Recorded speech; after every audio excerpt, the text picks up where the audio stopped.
Good morning, I'm James Catato. And I'm Amala Cava. It's 9 a.m. on October 17th, and welcome back to Rise and Shine at 9. Today is a very special day here on the Oswego State campus. Today is the 14th annual Louis B. O'Donnell Media Summit. Media Summit co-founder Lou Borelli is with us. And we have a special interview with an Oswego State student who's taken an active role in the community. Stay tuned. It's officially 9. Let's get right into it.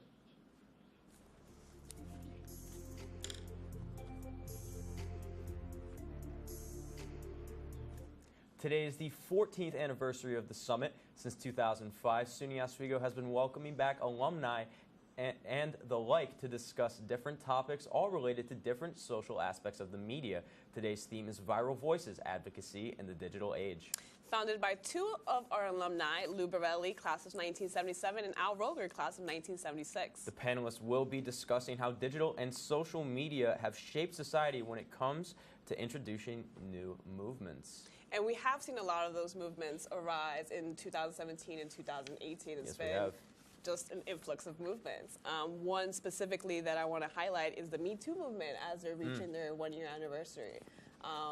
Did some research last night, and it really was started by just one tweet by Alyssa Milano, the actress, where she was accusing Harvey Weinstein of sexual assault, and she just tweeted, if anyone has ever been sexually assaulted, just tweet Me Too, and that's how the movement was born. It's really been a global movement. You've seen celebrities, athletes, stuff like that really get into this, and it's really involved everybody on Earth, especially in the United States. Yeah, and I'm glad you said global, because last week New York Times just came out with an article how India's having their own Me Too movement. Yeah, so it has been completely influential. Another important movement that I really wanted to touch on was the NRA movement. And that happened because of the Stoneman Douglas shooting in Parkland, Florida. You had advocates for it like Emma Gonzalez, who were pro March for Our Lives and stuff like that, and they really made that happen. And just like athletes and celebrities that got involved, it was really like a global thing through social media. So that was really important too. But let's talk about the history of the Media Summit. Yes, history. So starting in 2005, I believe the first theme of the Media Summit was, how can we trust the media? Which is funny because last year's theme was politics, fact, and fiction. Yeah. So it's kind of like the cycle of media going through so many controversies. I think that's pretty interesting. And we had famous alumni in the past, like Al Roker and Steve Levy, that have both made it very big in the industry, that have graced Oswego once again. They were former alum too, and I think it's really awesome when you have the students be able to see those famous alum that they watch on TV maybe every morning, and they're actually seeing them in person, and they're relating to them because they share something like being fellow Lakers with them. Yeah, or just the fact that we're talking about topics that are timely, like we are on the pulse of what's happening right now, and the fact that we have, media industry leaders coming in to give us insight of what's actually going on behind the scenes, behind the tweets, behind the posts. I think that's just an amazing thing. I can't wait to interview Lou and get pick his brain a bit. I know, me too. Yeah. And especially because it's such a social media driven world today. And we have a lot of big influences in the country like Donald Trump and Kanye West who don't take it lightly on Twitter. And yeah, they're not afraid. Yeah, exactly. And having a mediator or a different voice to step in between it and stuff like that, I think that's very important.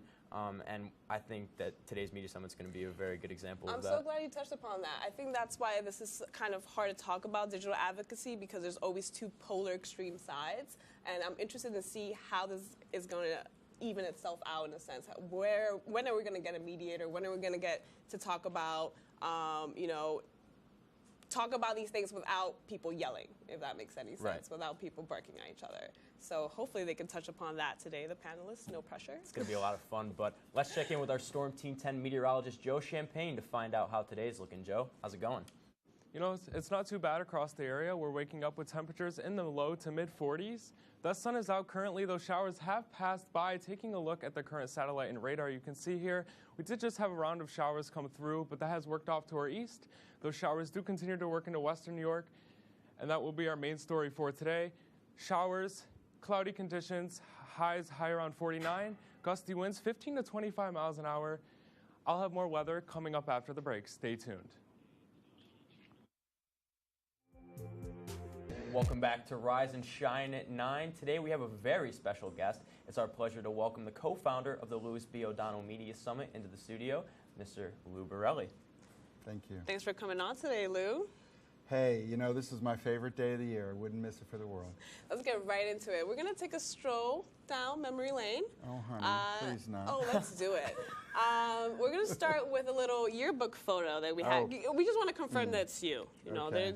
there have been many Lou's. Here it comes. Oh, it's coming Waiting up for right it. now. Wait for it. And it's you in the bottom right. Yeah. Do you see that little curl? The curls? Yeah. No, we have a better picture. If we go on to the next picture, we can see. Oh, Yeah. yes, that's you. Yeah, That's in the Christmas. I'm in Hewitt Union, and I think it was the Thanksgiving. It was a Christmas dinner, actually. Christmas dinner. Thank you. See? It's I'm okay. close. I'm close. It's been a Still got couple it. years. Yeah, the fro is not as big as it used I see some used- curls in the back. Used to be. ABA, Dr. J. It was pretty good. I want to play a quick game. I want you to guess who the next person is in the next picture. Oh dear. I can't promise you a prize if you do guess who it is. Mhm. Do you know who that person That's is? Mr. Trolley. That's Mr. Trolley. Trolley. Can you tell us Mr. about Trolley. Mr. Trolley? So Mr. Trolley is Dr. Louis B. O'Donnell, and he was the chairman of the department here. Back then it was called Comm Studies, and there wasn't much else around. It was interpersonal communications and broadcasting. But Doc O'Donnell had this little side hustle where he was producing this children's show. So people, okay, so you kids would not have seen it, but your parents, or maybe even your grandparents, grew up, if you grew up in Central New York, you had Mr. Trolley, and Doc was Mr. Trolley, and a few of his cohorts that actually worked here on campus were Really? actors. And, you know, it was basically, you know, think about it as live animation. Literally, we're live, and they had put the hats on, and it was like puppets, but they were people. Yeah. And it was a very popular kids show, and it was groundbreaking in a time when, you know, I mean, I think Sesame Street was around, but maybe not. Yeah, it was Long in time ago. 1955. Well, then Magic Toy Shop. Right. Perfect.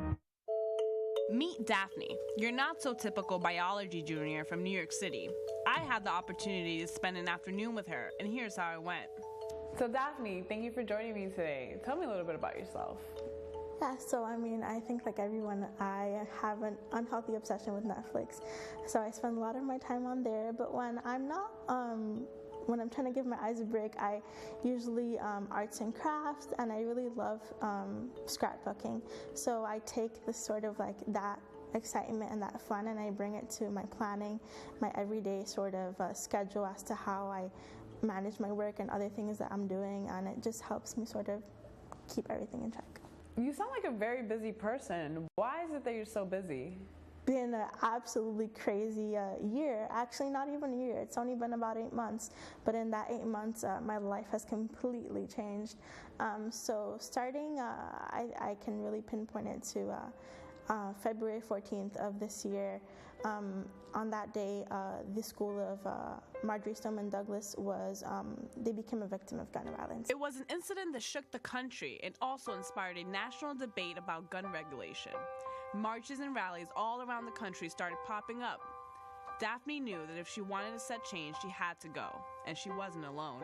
So I coordinated coach buses to leave from campus to the Syracuse March, and we filled up as many people as we could in those buses, and we took them there.